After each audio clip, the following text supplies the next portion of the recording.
Nieto.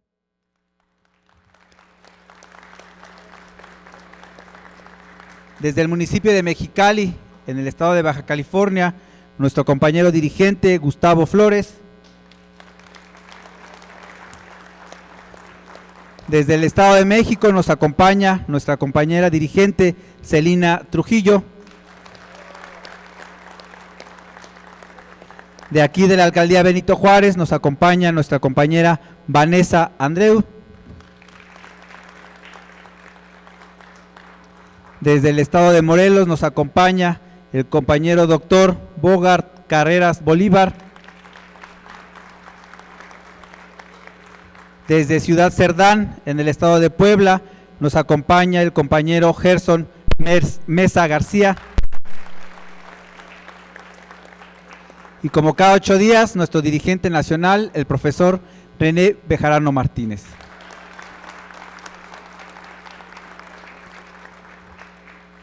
Para iniciar con nuestra ronda de participaciones, le vamos a ceder el micrófono a nuestro compañero Carlos Nieto. Hola, gracias, buenas noches a todos. Vamos a platicar hoy sobre algunos temas económicos y, bueno, conversaremos sobre las cifras preliminares del INEGI al cierre de este año 2023. Y bueno, en cuanto se refiere a crecimiento del PIB, como cifra preliminar tenemos el 3.3%, y en cuanto a la inflación, de igual manera al cierre de este año pasado, tenemos el 4.66%. Y bueno, aquí sobre la inflación, las previsiones de los analistas para el cierre se esperaba una tasa del 4.60%, estuvo ligeramente por encima. Y bueno, sigue el objetivo de parte para Banco de México como meta en ese control de la inflación en el 3%. En otro tema muy amplio, muy interesante, lo que se refiere a la reforma al plan de pensiones para este 2024, en donde se pretende hacer una modificación al actual sistema de pensiones para los trabajadores.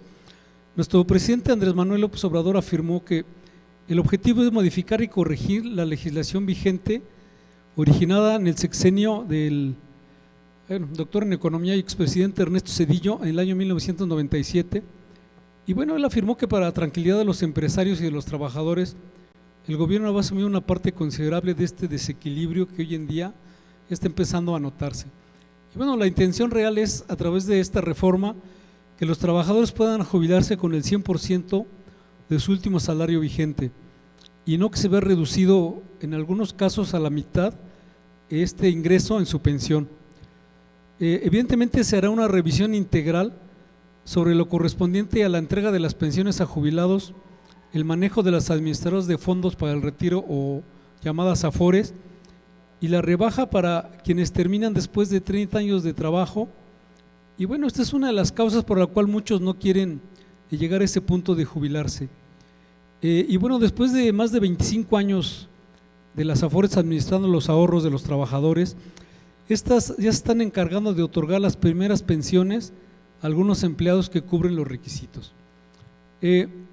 Los analistas han expresado preocupación ante estas declaraciones del mandatario, sobre todo para que explique de cuánto dinero corresponderá a la partida financiera. Y bueno, aquí los analistas, como siempre, parecen adversarios o los primeros que están en contra de estas ideas, pues porque bueno, es algo que va empezando, se va a enviar la iniciativa el próximo 5 de febrero, y la realidad es que actualmente ningún país del mundo retribuye el 100% de ingreso a sus jubilados por muchos argumentos, ¿no?, buenos o malos.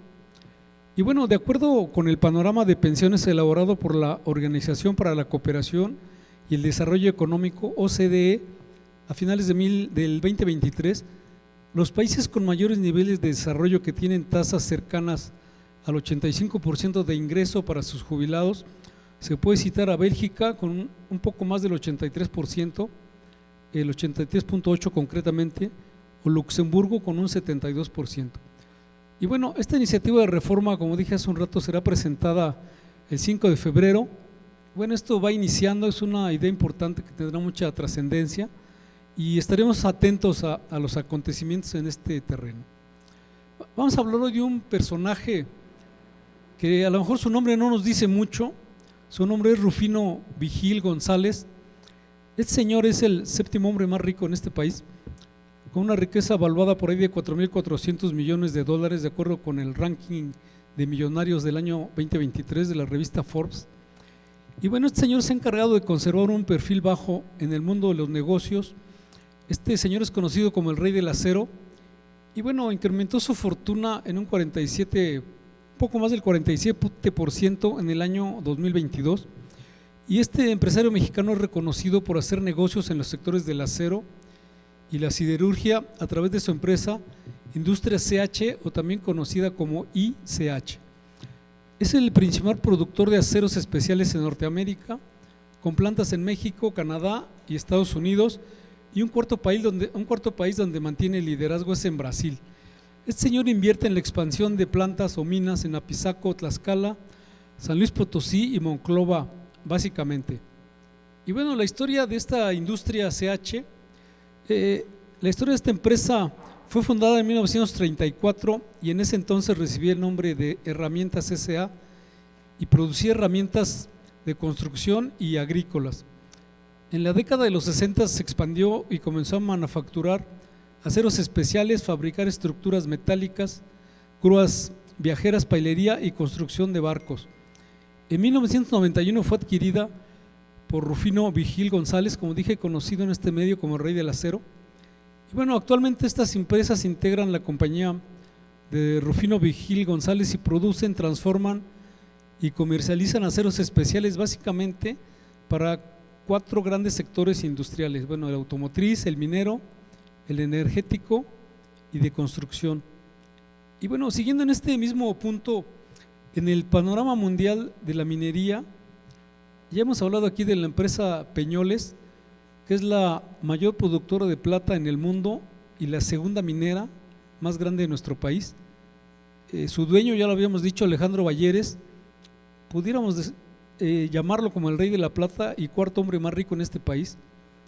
El Grupo México, que es la tercera productora de cobre a nivel mundial y que adicionalmente cuenta con la mayor reserva de cobre también en el mundo, es la minera más grande en nuestro país.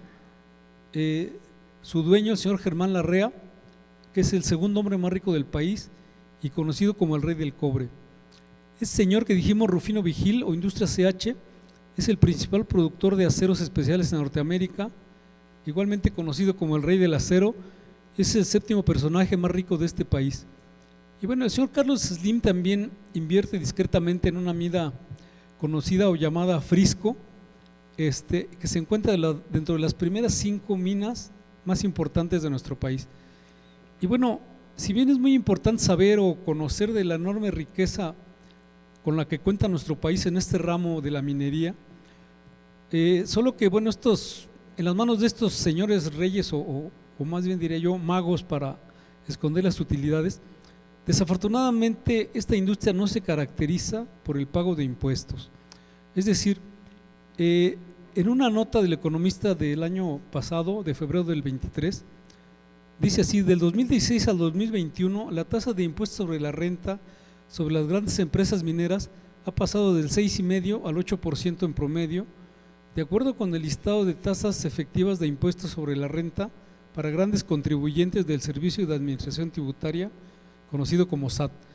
Es decir, las grandes empresas que se dedican a la minería de oro, plata, cobre, níquel, plomo, zinc, pagan menos que un trabajador que en su momento ganaba 11,128 pesos.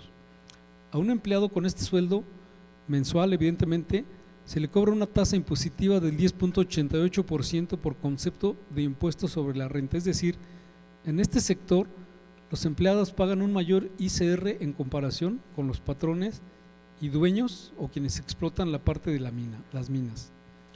Aquí, bueno, podemos citar que quizás una de las razones del incremento en sus fortunas, mayor al 25% al cierre del año pasado. Y bueno, de acuerdo con la ley del impuesto sobre la renta, las empresas o personas morales tienen que pagar una tasa del 30% de impuesto. No obstante, pueden deducir el costo de ventas, las nóminas de sus empleados y otros gastos. Y bueno, justamente es aquí en donde se ve que la minería ilegal o la minería que no paga impuestos es altamente rentable. Esta sin duda es una tarea pendiente para el SAT. es decir, exigir al sector minero, por un lado, mayor información de cómo generan sus ganancias y si realmente los costos en los que incurren son producto de su actividad económica. En un estudio de la Universidad Autónoma de Coahuila, se calculó que toda la industria minera en nuestro país evadió el pago de impuestos por 19.134 millones de pesos en el periodo de 2016 a 2019. Es decir, aquí es importante la correcta recaudación fiscal en este sector de la industria, y bien, pueden apoyar parte de estos recursos de manera importante la propuesta de modificación a la ley de pensiones para la ley 97. Y bueno, pues aquí se resolvería una de las preocupaciones de los analistas que plantean que de dónde se podrán sacar recursos. Bueno, esta puede ser una buena fuente de recursos. Y aquí, por citar esta gráfica que ya habíamos visto, aquí se ve el segundo hombre más rico de nuestro país, Germán Larrea, tuvo un incremento en su fortuna de 58.1%. Igual su fuente de ingresos, este señor conocido como el rey del cobre, pues es la explotación de la industria minera. Alejandro Balleres, el cuarto hombre más rico en este país, incrementó su fortuna en un 28.9%. Igual es el dueño de la minera Peñoles, además de Palacio de Hierro y GNP, pero igual tuvo un incremento importante en su fortuna. Bueno, Carlos Slim evidentemente está muy diversificado, aunque también ha ingresado en la industria minera. Y bueno, otro personaje que es el tercer hombre más rico de México, Ricardo Salinas Pliego, quien debe al SAT algo así como 39,000 millones de pesos, aún con ese adeudo buscó ingresar al ramo de la minería, y esto quizá, bueno, solo quizá para seguir evadiendo impuestos, solo que ahora de forma legal. En un auto de proceso a julio del año pasado, Ricardo Salinas Pliego utiliza un entramado entre empresas que no están a su nombre, pero que él maneja, y en el caso de la minera de cobre para la explotación de minas ha buscado ampararse contra la ley minera. En este caso, nuestro presidente Andrés Manuel López Obrador afirmó la negativa de una concesión que se canceló para este señor para explotar una mina en Baja California. Bueno, dice que él habló con Salinas y le dijo exactamente que no podía, y pareciera ser que Ricardo Salinas Pliego lo aceptó. Y bueno, en la parte de pensiones, ese señor Ricardo Salinas Pliego también emitió juicio y afirma que las pensiones de los trabajadores no deberán recaer ni en el patrón y tampoco deberán recaer en el Estado, que debe ser responsabilidad del trabajador, quien tiene la obligación de ahorrar para aspirar a un futuro digno. Aquí pues es contradictorio, puesto que los empleados, si pagan más impuestos que ellos, pues es un poco difícil que su ahorro pueda ser mayor. Pero bueno, aquí el comentario de este señor. En otro tema, pasando a nuestra moneda con respecto al dólar, al día de hoy, lunes 18 de enero del 2024, el dólar se encuentra en 16 pesos con 87 centavos, muy cercano al valor que tenía al mes de agosto del año pasado, de 16 pesos con 68 centavos por dólar. Y aquí, en una nota también de la revista Expansión, afirma que nuestra moneda registró una apreciación del 13% en el año pasado, y bueno, también dice que la mayor apreciación anual de que se tiene registro desde que se encuentra el régimen cambiario de libre fluctuación ha sido para nuestra moneda.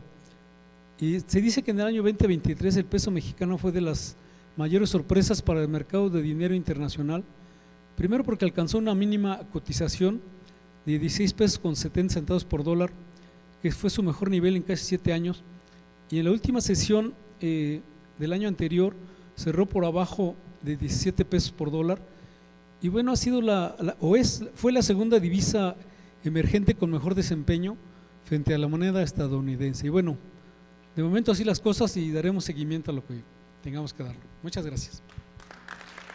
Muchas gracias, compañero Carlos Nieto, por esta información. O sea, que ellos extraen nuestros recursos naturales, pero no pagan impuestos. Mire, qué buen negocio. Ahora le cedemos el micrófono para un saludo a nuestro compañero Gustavo Flores, desde Mexicali, Baja California. ¿Qué tal? Buenas noches. Una corrección, vengo de Ensenada, del municipio de Ensenada, de Baja California. Primero que nada, quiero agradecerles a todos su presencia y de nuevo empezar el año en nuestras reuniones semanales. Enviarle una felicitación a nuestro coordinador nacional, maestro René Bejarano, por su cumpleaños, y un caluroso Aplauso, maestro. Muchísimas gracias. Y comentarles que en Baja California seguimos trabajando, estamos trabajando de la mano con los coordinadores, con los jóvenes, con las amas de casa, con los empresarios, promoviendo a nuestra precandidata Claudia Sheinbaum. También estamos trabajando muy fuerte en el municipio de Ensenada, como la mayoría de ustedes sabe, en diciembre lo informamos, nos registramos para participar en las encuestas para la coordinación de la Cuarta Transformación en el municipio de Ensenada. Vamos a cerrar esta semana, esperemos contar con el apoyo de la ciudadanía, así como lo hemos venido haciendo en ya casi mes y medio que hemos estado trabajando muy de la mano con el Movimiento Nacional por la Esperanza en Baja California y de la mano con nuestro coordinador nacional, el maestro René Bejarano. Muchísimas gracias, tengan buenas noches y gracias. Muchas gracias por este saludo, compañero Gustavo Flores. Ahora le cedemos el micrófono a nuestro compañero, al doctor Bogat Carreras Bolívar.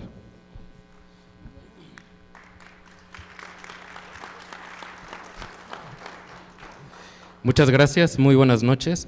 Primero que nada agradecerle, profesor, la invitación. Nosotros, bueno, recientemente tuvimos un acercamiento con el profesor y lideramos un grupo en el estado de Morelos. Este grupo principalmente está conformado por gente del gremio médico y en pues bueno, hemos decidido participar en el proceso que se está llevando a cabo, pero recientemente que bueno, tuvimos el placer de conocer al profesor, nos damos cuenta de que pues son nuestros primeros escarceos, ¿no?, con todo esto de la política y que bueno, tenemos un camino que recorrer. Estamos entusiasmados con integrarnos con todos ustedes, reconocemos el liderazgo del profesor, de todos los liderazgos que están presentes el día de hoy y pues bueno, tenemos esa intención de participar, de aprender y por qué no, pues sumar nuestro granito de arena, principalmente en el área que dominamos, ¿no?, que es el área de la salud. Muchísimas gracias. Muchas gracias, doctor Bogart Carreras. Ahora desde Ciudad Cerdán le cedemos el micrófono a nuestro compañero Gerson Mesa García. Hola, buenas noches a todos. Un gusto, profesor. Gracias. Hablo aquí el compañero de demasiados millones que a veces no se pueden contar. Vengo de una ciudad que parece provincia. Estamos luchando, los empresarios, estamos organizándonos para que la derrama económica sea más equitativa y tengamos más capital humano bien pagado en esa área. Así como se han hecho muchas reformas, así también necesitamos que las empresas que se están acumulando en las capitales también vayan a las provincias. Necesitamos que las empresas que ya están invadiendo la mayoría de las capitales y le están haciendo cada vez más migración a las ciudades, eso genera más caos, porque entre más ciudadanos tenga cada ciudad va a tener más problemas. Entonces nosotros necesitamos que las provincias tengan mayores empleos, que las empresas no se acumulen tanto en las grandes capitales, porque descuidan las áreas rurales y las ciudades cada vez se vuelven más caóticas. Hay sueños y como dice aquí, hay nuevas esperanzas cada mañana. Estoy inscrito como aspirante coordinador por el municipio de Chalchicomula, coordino el grupo empresarial en el municipio y me gustaría, así como Ciudad Cerdán, hay sueños de cambios, me gustaría también que ustedes llevaran a cada lugar, a Ensenada, a los que están aquí, a los amigos de Sinaloa que están presentes, que puedan llevar ese mensaje a las grandes capitales, distribuyan las empresas a nivel nacional, así como han distribuido la derrama económica, como lo ha hecho nuestro presidente, una derrama económica equitativa, así también una derrama de empleos equitativa para cada estado de la República. Es lo que les puedo decir, un gusto conocerlos, un gusto que me escuchen y un gusto estar con usted, profesor. Feliz cumpleaños. Muchas gracias, compañero Gerson Mesa, por este mensaje. Y ahora, antes de continuar, vamos a dejarles un video que nos comparte nuestra compañera Itzel Ortega. 2024 es decisivo para redefinir el panorama político mundial. Este año destaca como el epicentro de decisiones cruciales político-electorales. Más de 60 países estarán inmersos en procesos electorales que podrían remodelar el orden global. Más de 2.000 millones de personas podrán asistir a las urnas en diversos países a lo largo del mundo para definir el rumbo de sus países. Desde países como Rusia, en donde Vladimir Putin busca consolidar su liderazgo, hasta la India, en donde su primer ministro parece encaminarse hacia la obtención de un tercer mandato. En Irán también se preparan para elecciones legislativas, mientras que en la Unión Europea se vislumbra un escenario marcado por el renacimiento de la extrema derecha y la implementación de políticas anti-inmigración. En el continente africano, países estratégicos como Mali, Burkina Faso y Guinea proyectan celebrar elecciones también durante el 2024. En Latinoamérica, El Salvador, Venezuela, Uruguay, República Dominicana y Panamá también vivirán procesos electorales históricos. Un ejemplo destacado es El Salvador, en donde su actual presidente, Bukele, busca la reelección a pesar de la prohibición constitucional. En los Estados Unidos, el presidente Joe Biden se enfrenta a una contienda intensa por la Casa Blanca, compitiendo contra los republicanos que presumiblemente y hasta hoy serán liderados por Donald Trump. Además, en nuestro país, en México, se vislumbra la elección de más de 20,000 puestos de elección popular y la posibilidad de tener a nuestra primera mujer presidenta en la historia. Al abordar este panorama electoral, sobre todo el binacional, es imprescindible reconocer la trascendental importancia del voto de las y los mexicanos en el exterior, tanto en México como en sus países de residencia. Las y los mexicanos en el exterior no solo destacan por sus valiosas contribuciones financieras, como así lo evidencian por supuesto los 60,000 millones de dólares en remesas, sino que también desempeñan un papel activo y constructivo en las comunidades que los reciben. En este contexto es fundamental que desde nuestro país se les asegure el legítimo derecho de votar, de influir en la política nacional y contribuir al mejoramiento de su nación. Esto sin importar su condición migratoria. Con plena conciencia de que muchos de nosotros compartimos vínculos con compatriotas que residen en el exterior, hacemos un llamado y los invitamos a difundir, invitarlos y solicitarles que participen, que se registren en la página del Instituto Nacional Electoral para inscribirse en el padrón de electores, que elijan su modalidad de voto, que elijan si quieren votar de manera presencial, postal o electrónico, que ejerzan su derecho. La fecha límite es el 20 de febrero.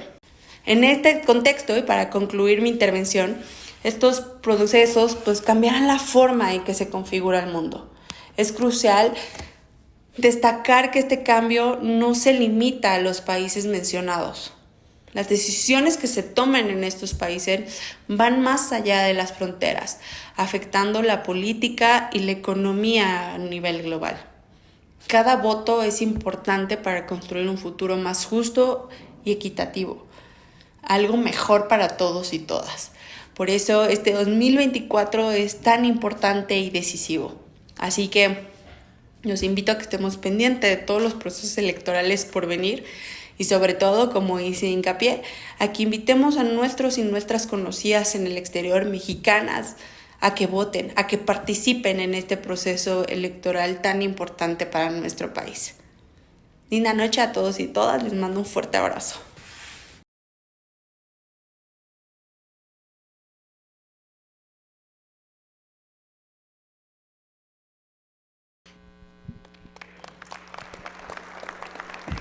Este fue el video que nos manda nuestra compañera Itzel Ortega, secretaria de Asuntos Internacionales.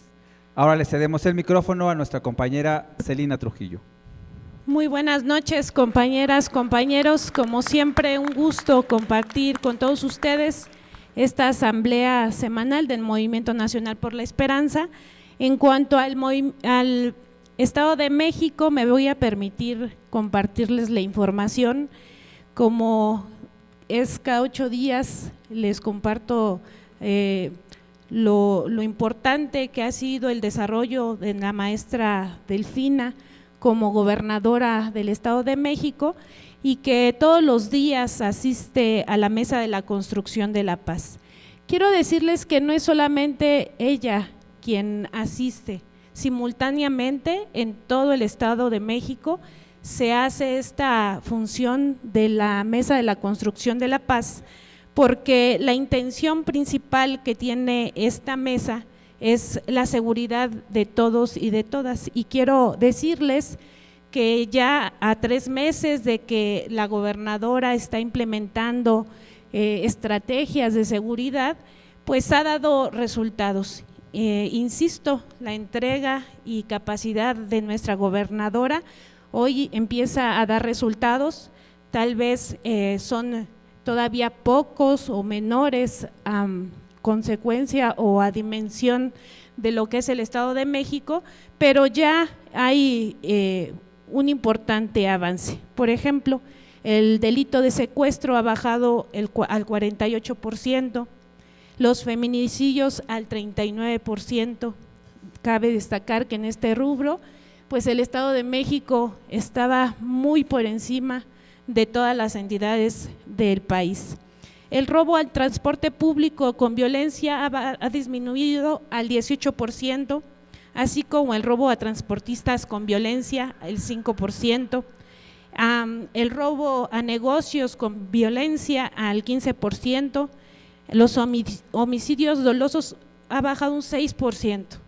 Eso, la verdad, para un estado tan grande, tan conflictivo, hoy se están viendo resultados y la verdad es que felicitamos a todo el equipo de la maestra Delfina y también, por supuesto, a ella y a su entrega como gobernadora. Quiero comentarles que también, como la gran mayoría vimos en redes sociales, se aplicó ya una primera reunión de mesa interestatal de la construcción de la paz. Esto porque pues como estado colindamos no solamente con la Ciudad de México, también colindamos con Guerrero, con Michoacán, estados que también tienen un gran índice de violencia, con Morelos y con otras entidades, pero sobre todo buscando la manera de que esta colindancia tenga buenos resultados para que disminuya la inseguridad de nuestras entidades. Por supuesto, el blindaje contra la delincuencia organizada, si en algún estado se atiende, por supuesto que el efecto va a ser también en los demás estados. La seguridad en las carreteras, tenemos varios conflictos por la colindancia y también porque ocurren muchos accidentes y de repente no saben hacia dónde ir, hacia el Estado de México, hacia el otro estado, y pues al final se tiene que actuar de manera rápida. 3, el combate a la extorsión. 4, vigilancia a la tala ilegal, que sabemos que en nuestro estado y en otros estados también es un tema muy delicado. Y 5, el fortalecimiento de la capacidad de la comunicación y la inteligencia.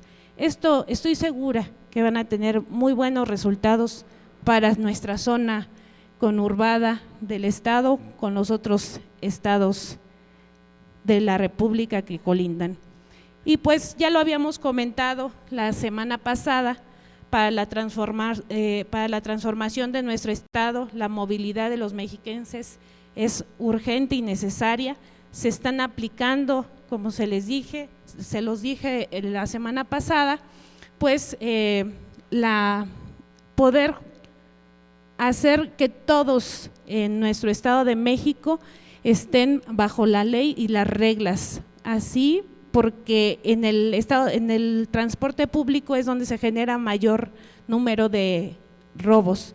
Sin embargo, pues esta estrategia que tiene el gobierno del Estado de México está pensando en sistemas de transporte público como Metro Mexiquense, que eso nunca lo habíamos visto, la verdad, se había planteado muchas veces, había sido causa de campañas políticas y hoy ya se está visualizando.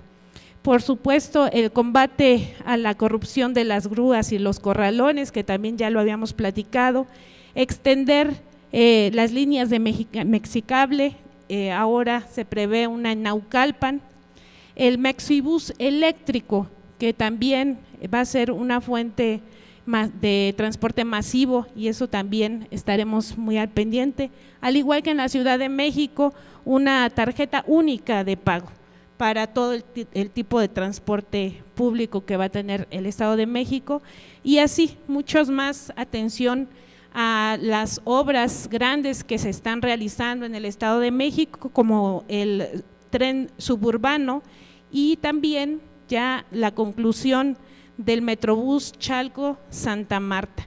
Por supuesto, están pensando en el transporte ecológico, buscar la manera de hacer muchas más ciclovías en el Estado de México y la nueva ley de movilidad. Vamos a estar muy atentos al desarrollo de todas esas estrategias para lograr un Estado de México mucho más comunicado y mucho más seguro en ese entorno. Comentarles rápidamente que pues están en marcha el plan de salud IMSS Bienestar, para lo cual la compañera gobernadora se reunió con el titular del IMSS Bienestar, con Zoe Robledo, y se planteó la estrategia principalmente de rehabilitar de 76 hospitales. Quiero destacar en este tema que el Estado de México tiene muy pocos hospitales de especialidades, y los que se generaron son elefantes blancos. Hoy estamos bajo esta circunstancia, pero con este plan, que no solamente es en el Estado de México, sino a nivel nacional, se busca tener rehabilitados todos los hospitales, que son 76, y por supuesto 968 centros de salud, así como basificar a las personas que están contempladas 9,723 plazas de las personas que se dedican al cuidado de la salud de todos y de todas. Pues también, compañeros y compañeros, la integración de 2,591 plazas más para cuerpos de gobierno y equipo de supervisión. Compañeras, compañeros, estamos frente a la transformación del Estado de México, y yo quiero aplaudir mucho el trabajo que ha realizado hasta ahorita nuestra gobernadora, y seguiremos atentos a todo lo que ella realiza. En cuanto al Movimiento Nacional por la Esperanza, se los comentamos la semana pasada, estamos en una gira de trabajo en el Estado de México, haciendo y consolidando el trabajo de mucho tiempo de nuestros compañeros y compañeras. Estuvimos el día sábado en la toma de protesta de estos comités en defensa de la Cuarta Transformación en el municipio de Nextlalpan. Y para eso quiero que le brindemos un fuerte aplauso al compañero José Carmen González, quien hizo esta tan importante asamblea en este municipio tan emblemático. Y quiero decirles que el compañero hizo un planteamiento que a mí me pareció muy importante. Invitó a todos sus vecinos, compañeros y amigos a construir un plan de desarrollo para ese municipio. Se planteó que estamos bien, que va muy bien el municipio, pero podemos estar mucho mejor. Quiero compartirles que este municipio, gran parte de su territorio, abarca la parte de desarrollo que se está generando a causa del AIFA. Y entonces es muy importante que las colonias, que las comunidades pues también tengan un desarrollo, pero a partir de la participación y la organización de todos y todas. Y qué mejor el Movimiento Nacional por la Esperanza para hacer este tipo de proyectos y también pues de gestión, porque además se ha hecho y se ha hecho muy bien para ese municipio. Compartirles también que en esta gira de trabajo estuvimos en un muy buen evento en Ciudad Nezahualcóyotl, con más o menos 1,000 personas en esta asamblea que dirige nuestro compañero Víctor Ibarra, y podrán decir, es que siempre van a Neza. Pues sí, porque Neza es un municipio de los más grandes, de los más importantes. tiene bastante representación y quiero decirles que este evento se hizo en el Distrito 41, en el corazón del Distrito 41, colindante con el municipio de La Paz. ¿Y por qué es tan importante este distrito? Pues porque tiene una característica, ahí siempre se ha ganado ese distrito para la izquierda. Entonces, para nosotros es muy importante el trabajo realizado por el equipo del Movimiento Nacional por la Esperanza, que hoy suma y suma y suma más dirigentes cada día y esperemos que sigan creciendo porque NESA es importante. Quiero decirles que el compañero Víctor junto con otros compañeros han constituido una campaña importante que se llama Para cada colonia una nueva esperanza. Y también hoy retomo que para cada municipio del Estado de México, una nueva esperanza.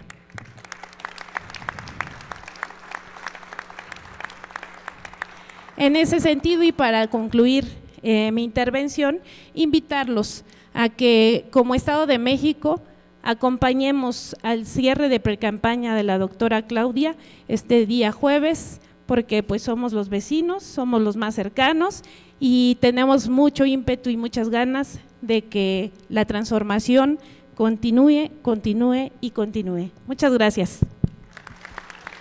Muchas gracias, compañera Celina, por esta ardua labor que vienen realizando en el Estado de México. Y ahora, sin más preámbulo, le cedemos el micrófono a nuestro dirigente nacional, al profesor René Bejarano Martínez. Muchas gracias, Miguel. Buenas noches, compañeras, compañeros.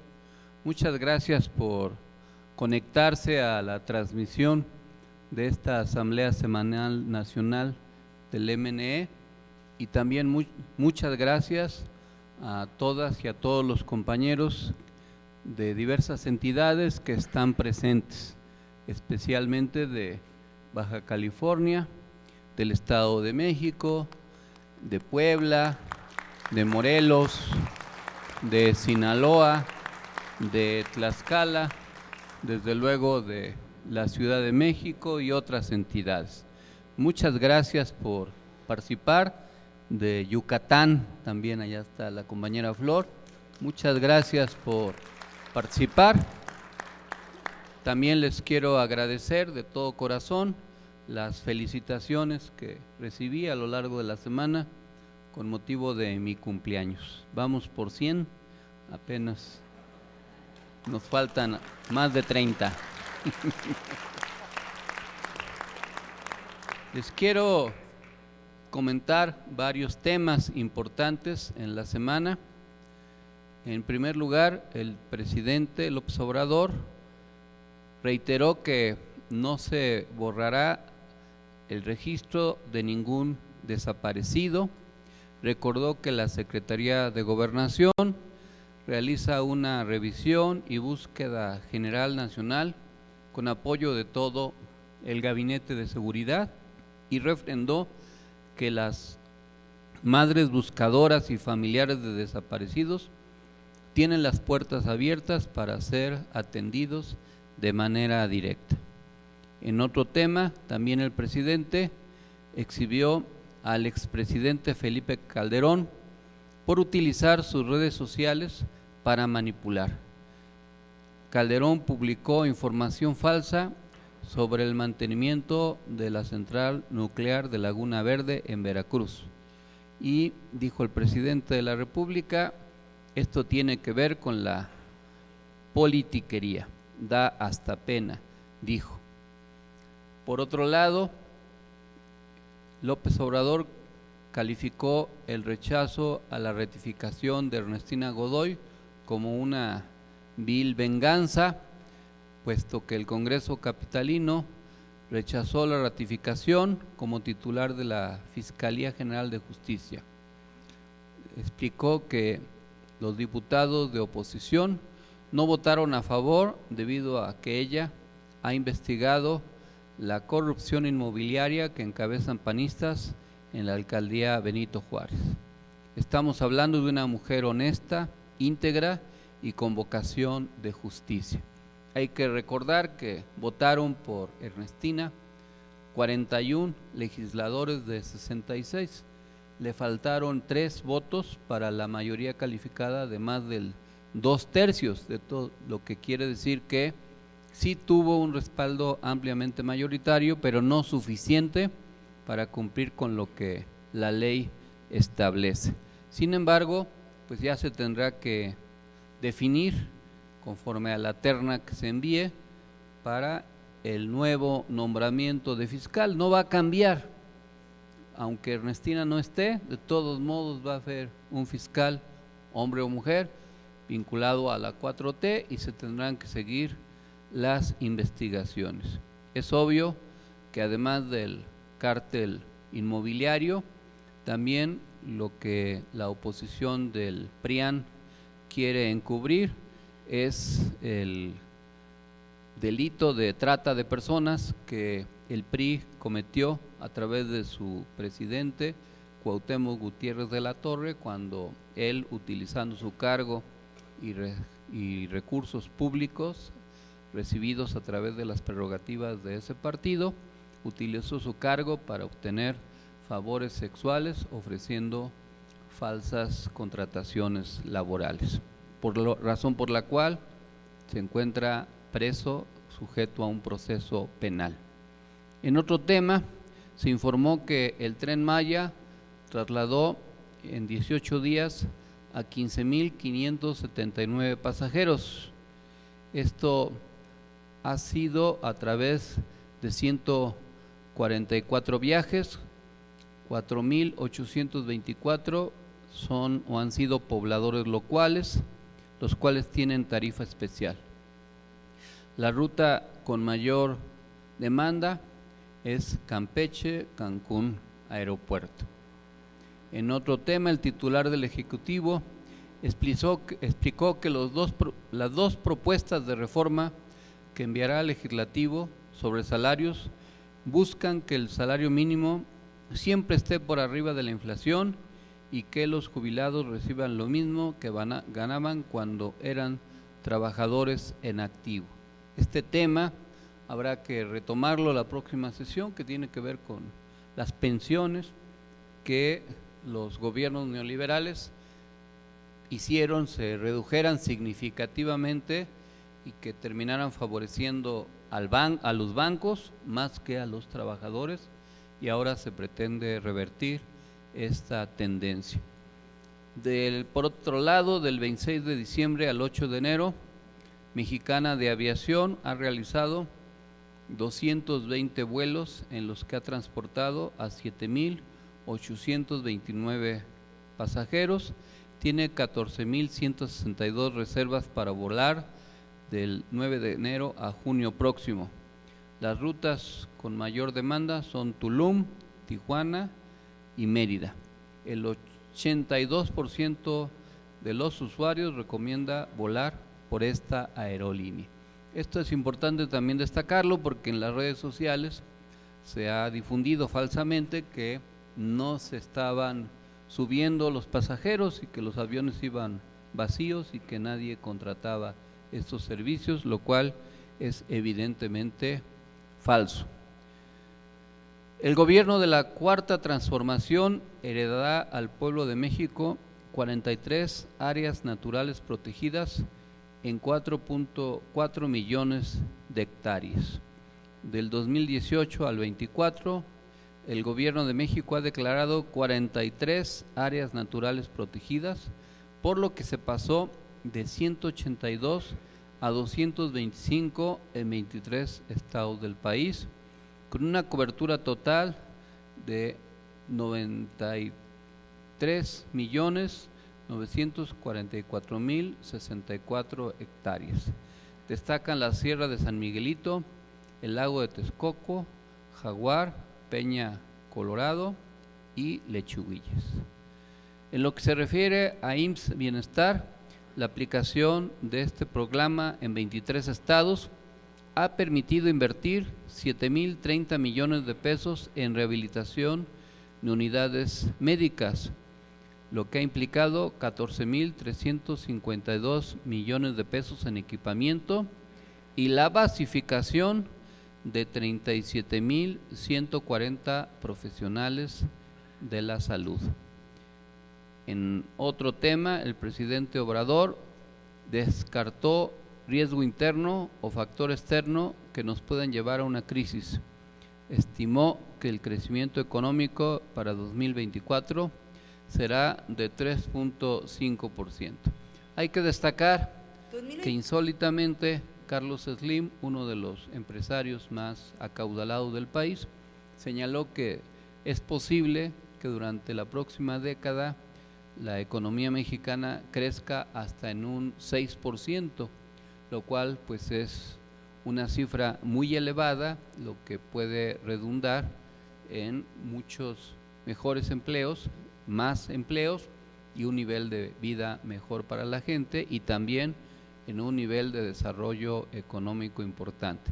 Hay que recordar que fue en la década de los 50s y 60s cuando se dio el milagro mexicano, que se conoció esa época, porque las tasas de crecimiento económico en aquellos años fueron de alrededor del 8%. Después, ya con el gobierno de Luis Echeverría y en adelante, México no alcanzó tasas de crecimiento de esa magnitud y es hasta ahora, con el gobierno de la Cuarta Transformación, que se espera que se pueda tener un crecimiento importante, significativo, y esto a pesar de la pandemia, lo cual pues es muy meritorio y por eso es tan importante que se vaya consolidando el proyecto de la Cuarta Transformación. El gobierno de México dio por concluida la emergencia en Guerrero tras el huracán Otis. Concluyó porque ahora los esfuerzos se concentran en el plan de reconstrucción. Se realizarán 1.364 obras con una inversión total de 8.567 millones de pesos. Más de 300,000 familias recibieron apoyos para limpieza y rehabilitación de viviendas y locales. Hasta la fecha se han entregado 87.668 paquetes de enseres domésticos. Comenzó la dispersión de apoyos para 34.609 productores del campo y pescadores con una inversión de 259.5 millones de pesos. También esto es importante destacarlo porque la derecha ha hecho campañas de desprestigio aduciendo que desapareció el Fonden y que entonces no había recursos para emergencias. Desapareció el Fonden como existía, que servía para que los gobernadores de los estados lo desviaran y no canalizaran los recursos que realmente se necesitaban para la reconstrucción. Pero en un tiempo récord, como se informa, en Guerrero se pudieron hacer llegar miles de millones de pesos para mitigar los efectos del huracán y ahora se está en una fase pues de reconstrucción acelerada, lo cual además se evidenció con la ocupación hotelera en el mes de diciembre pasado, que llegó alrededor del 70% a pesar de la destrucción provocada por el huracán. Entonces hay pues que difundir esto porque es en un tiempo récord y no se había hecho algo similar en tan poco tiempo.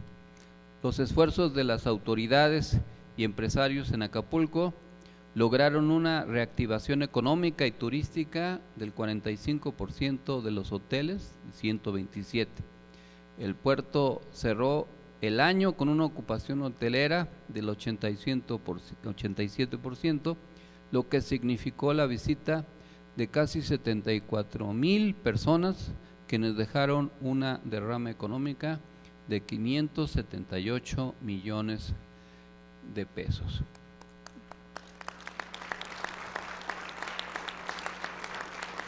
López Obrador rechazó las acusaciones de corrupción que hizo la periodista San Juana Martínez.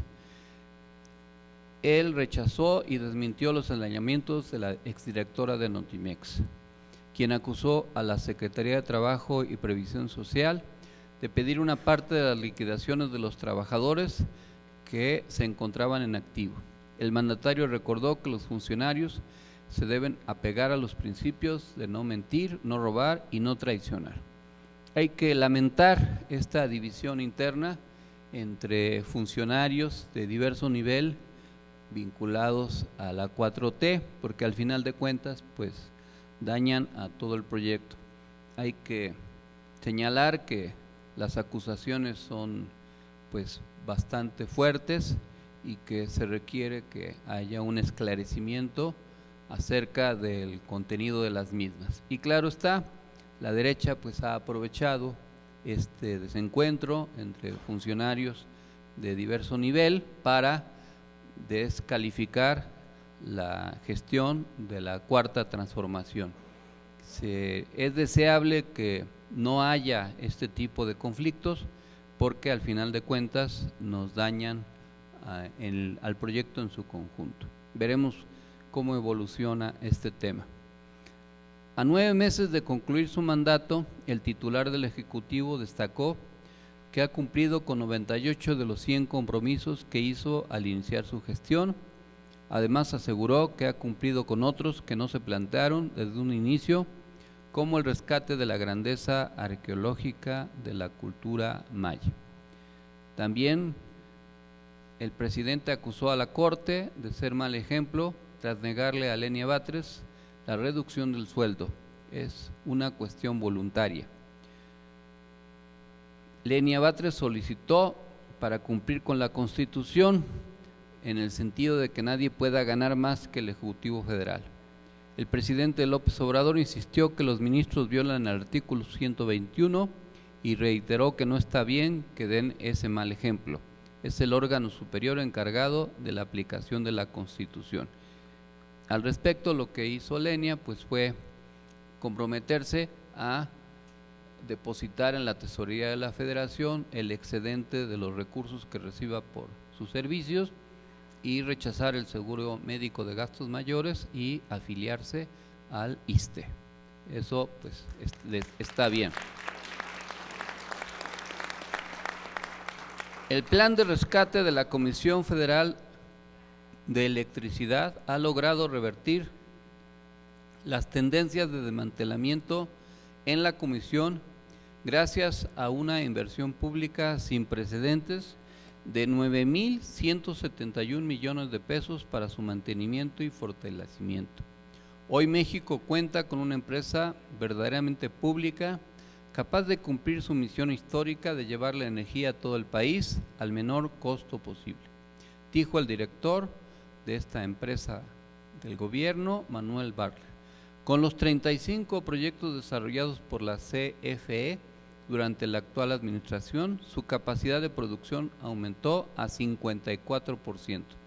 Sin embargo, con la compra de las 13 centrales de Iberdrola, la producción crecerá a 61% en septiembre próximo.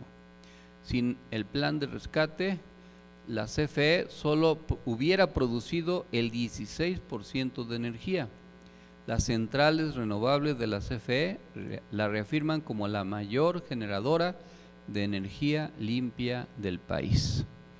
También el presidente López Obrador anunció que el 5 de febrero presentará el paquete de iniciativas de reformas sobre bienestar, salarios, pensiones, poder judicial y sistema electoral en el marco de la conmemoración de la promulgación de la Constitución de 1917, que este año se realizará en Palacio Nacional, donde se aprobó la Constitución del 57.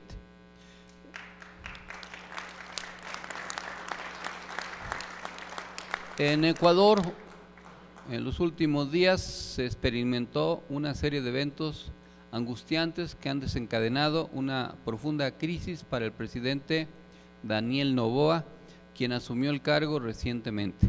El país se enfrenta a una situación crítica de seguridad, marcada por la fuga de Adolfo Macías, alias Fito, líder de la peligrosa banda criminal Los Choneros, y disturbios violentos en 6 prisiones diferentes en un lapso de solo 2 días. Ante este escenario, el presidente Noboa ha declarado un estado de excepción y ha autorizado operativos militares y policiales para restaurar el orden en las prisiones y en todo el país. Sin embargo, en lugar de restablecer la calma, la medida ha provocado una respuesta adversa, como la toma de las instalaciones del canal TC por un grupo armado en vivo ante la nación y el mundo. Además, se han reportado explosiones y actos de violencia en varias ciudades, llevando al presidente a declarar la existencia de un conflicto armado interno y a afirmar que no negociarán con terroristas. La situación actual refleja una preocupante espiral de violencia que plantea desafíos significativos para la estabilidad del país. Hay que señalar que se tiene que hacer un análisis más profundo de lo que está sucediendo en Ecuador, porque pudiéramos estar en presencia de un modelo autoritario que se ensayó o se ha puesto en práctica en El Salvador primero, y que ahora tiene dos experimentos adicionales, uno en Argentina y otro en Ecuador. Como sabemos, en El Salvador el presidente Bukele generó una estrategia autoritaria, violadora de los derechos humanos, para combatir la delincuencia y manipular mediáticamente el tema, lo que a su vez propició con la propaganda gubernamental pues que tuviera un repunte significativo en su nivel de aprobación. Esto es un proyecto político mediático que, manipulando las justas demandas de la población ante el crecimiento de la delincuencia, utiliza mecanismos autoritarios que no combaten las causas de la delincuencia, solo las consecuencias, y que generan una estrategia de violación de los derechos humanos de miles y miles de personas, en donde seguramente hay delincuentes, pero también personas inocentes. En El Salvador, para ser sometido a prisión, un indicio es tener tatuajes. Si hay personas que usen o porten tatuajes, se les hace sospechosos y muchas veces se les detiene y se les somete a procesos sin una acusación directa y sin que los procesos puedan tener un cauce legal, con incomunicación para sus abogados y sin garantías procesales adecuadas.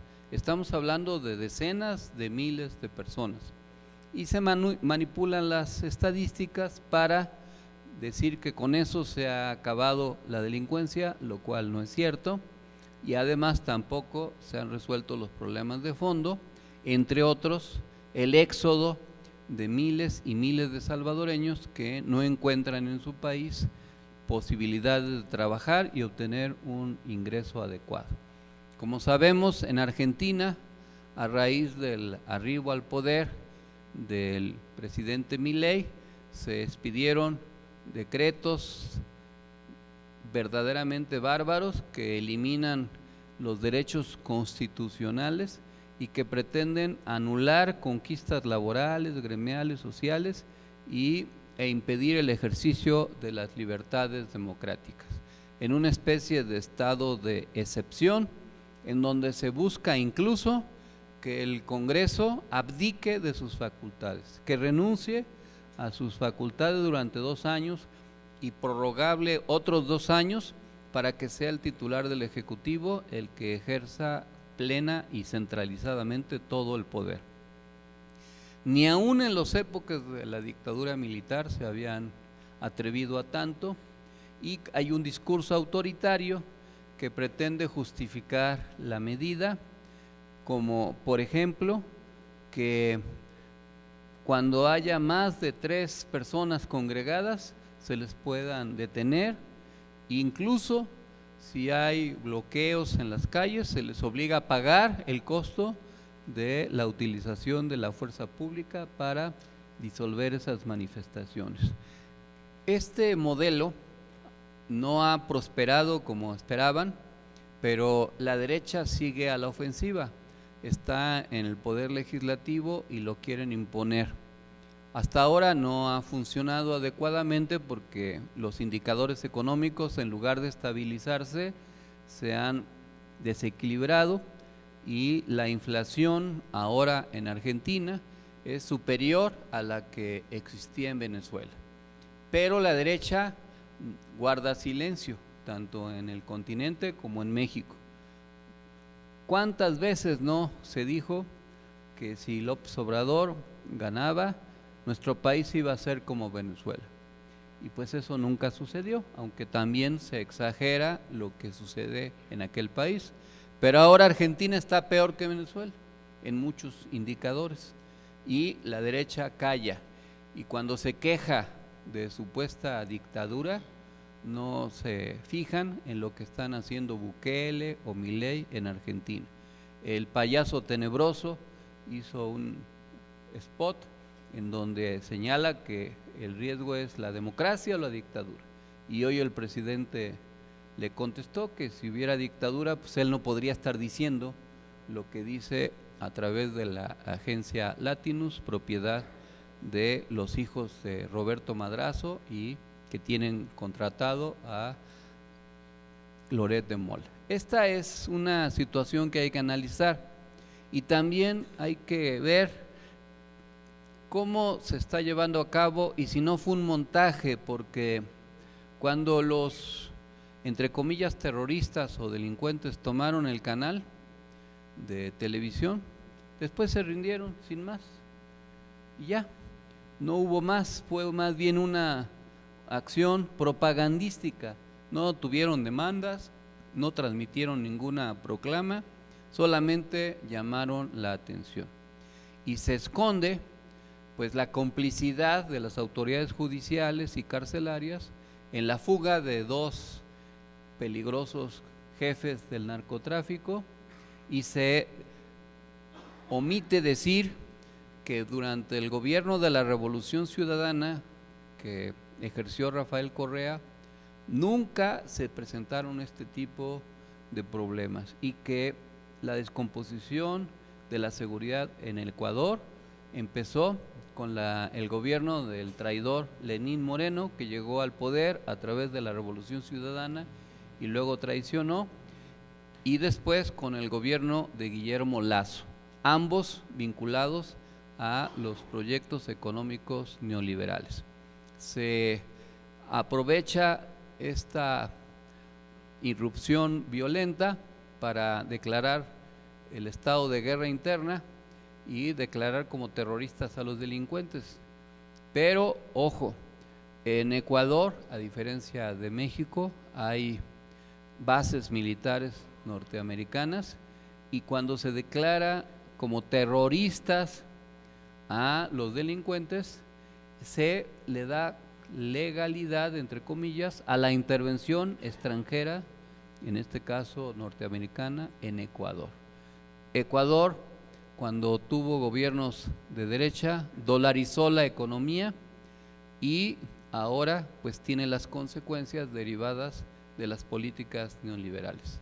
Habrá que estar atentos que este tipo de modelos no cundan. En el fondo lo que quieren, toda vez que la izquierda progresista ha ido creciendo en el continente, es ensayar un nuevo modelo que hegemonice o que le permita a la derecha hegemonizar.